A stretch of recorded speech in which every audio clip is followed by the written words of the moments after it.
Olá, tudo bem? Meu nome é Jarbas Capuzzo, sou terapeuta e esse é mais um vídeo do canal Papo Reto. Hoje eu quero falar de um assunto muito importante, um assunto relativamente novo na América do Sul, sobre a clínica do acompanhamento terapêutico. Mas eu acho que antes de falar da clínica, eu acho que é melhor contextualizar sócio-historicamente como nasceu a clínica do AT.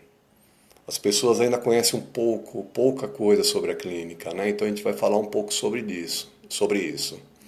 O acompanhamento terapêutico tem como percussores um movimento antipsiquiátrico, a psicoterapia institucional que ocorreram a partir da década de 50 na Europa e nos Estados Unidos. Na América Latina, o AT surgiu no final da década de 60 em Buenos Aires.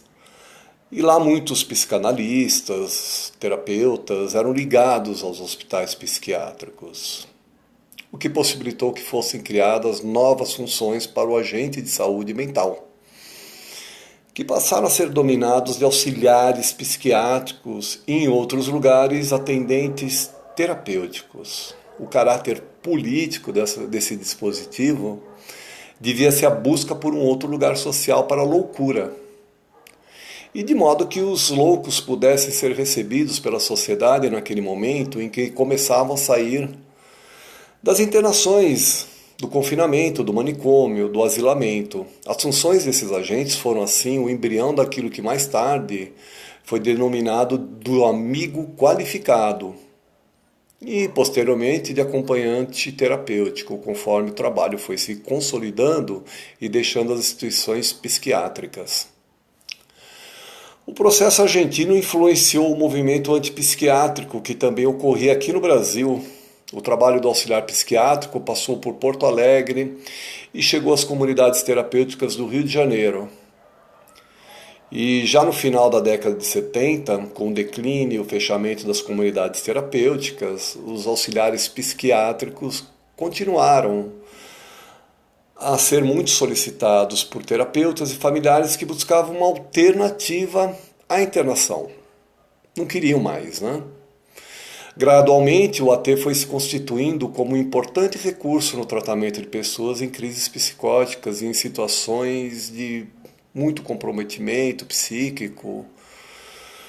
Em São Paulo, o acompanhamento terapêutico foi trazido pela psicanalista argentina Beatriz Aguirre.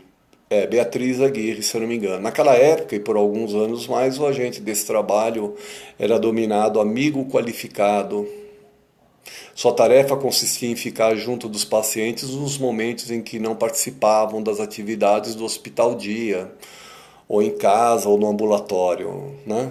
Pois alguns deles, e às vezes também suas famílias, necessitavam de um apoio quando as instituições não funcionavam e precisavam de alguém, principalmente nos finais de semana. Após alguns anos, o termo acompanhante terapêutico foi adotado, pois considerou-se que ele expressava de maneira mais adequada o trabalho que era realizado, mais do que uma amizade. O AT se caracteriza por seu alcance terapêutico através de um acompanhamento cuidadoso do paciente na sua vida cotidiana. À medida em que o AT foi ganhando espaço como dispositivo do tratamento, houve um movimento crescente de formação e de produção teórica sobre essa prática. E de modo que hoje o acompanhamento desempenha assim, um papel preponderante, fundamental, muito importante nos projetos terapêuticos de saúde mental. Obviamente esse é um breve relato, muito sucinto da história da clínica do AT. É muito mais complexa e muito mais bonita, né? Mas vamos lá. Agora, depois dessa breve contextualização histórica, eu acho que a gente pode falar um pouco da clínica do AT. Vamos lá?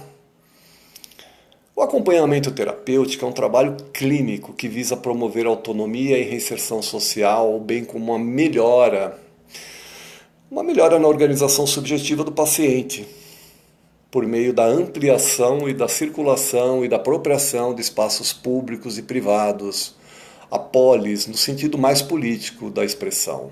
O AT é indicado para aqueles que se encontram em uma situação de sofrimento psíquico intenso. por vezes em condições de isolamento e com grandes dificuldades para conduzir suas vidas e seus projetos.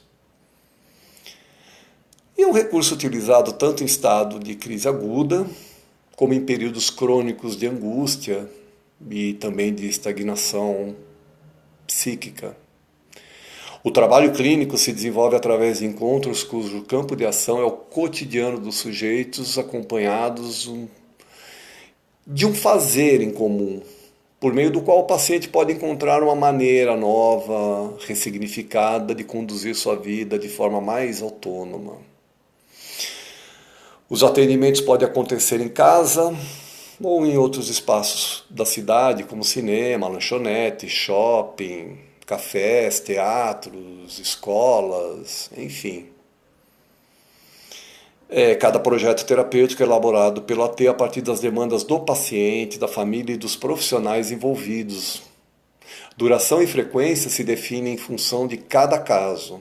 Pessoas com transtornos mentais, deficiência mental ou física, dependentes químicos, crianças e adolescentes com dificuldade no processo de escolarização e idosos no enfrentamento de questões decorrentes do envelhecimento.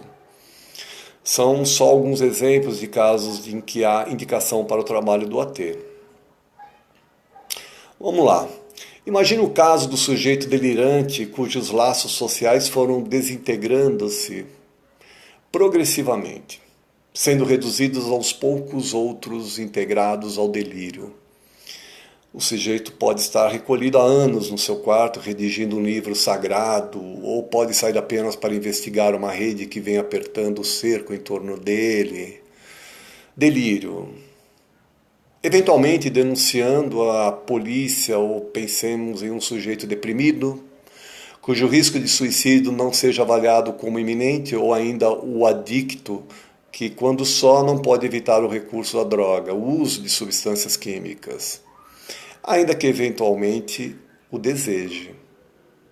Em todos esses casos, o AT pode, dentre outras coisas, cumprir o objetivo de evitar uma eventual internação, na medida em que compõe um aparato terapêutico extramuros capaz de oferecer uma contenção simbólica, aquilo de excessivo que poderia levar à internação. Isso mesmo quando não é utilizado em uma carga horária extensa. Via de regra, o trabalho do AT, por mais que frequentemente implique algo próximo a um corpo a corpo, entre AT e sujeito, o sujeito acompanhado não inclui contenção física, senão dentro de limites simbólicos, só em limites simbólicos, verbais, quando ela vale muito mais pela pantomima do não do que pelo uso efetivo de força física. Por outro lado, o AT implica a participação do sujeito acompanhado em um acordo que pode ser evocado em momentos limite, como forma de evitar o desencadeamento de situações que usualmente poderiam levar ao recurso da internação ou alguma forma de exclusão do sujeito em relação à sua comunidade. Em casos determinados, seja pela menor gravidade, seja pelas características do sujeito, mesmo poucas horas de acompanhamento terminam por produzir ou para colaborar com a promoção do que chamamos acima, em sentido largo, de contenção simbólica, uma contenção representativa, verbal. Espero que esse vídeo tenha colaborado para uma maior conscientização de todos da importância da clínica do AT no tratamento de pacientes que precisam ressignificar suas vidas, seus vínculos e, quem sabe, se apropriar dos espaços públicos. Obrigado e até uma próxima.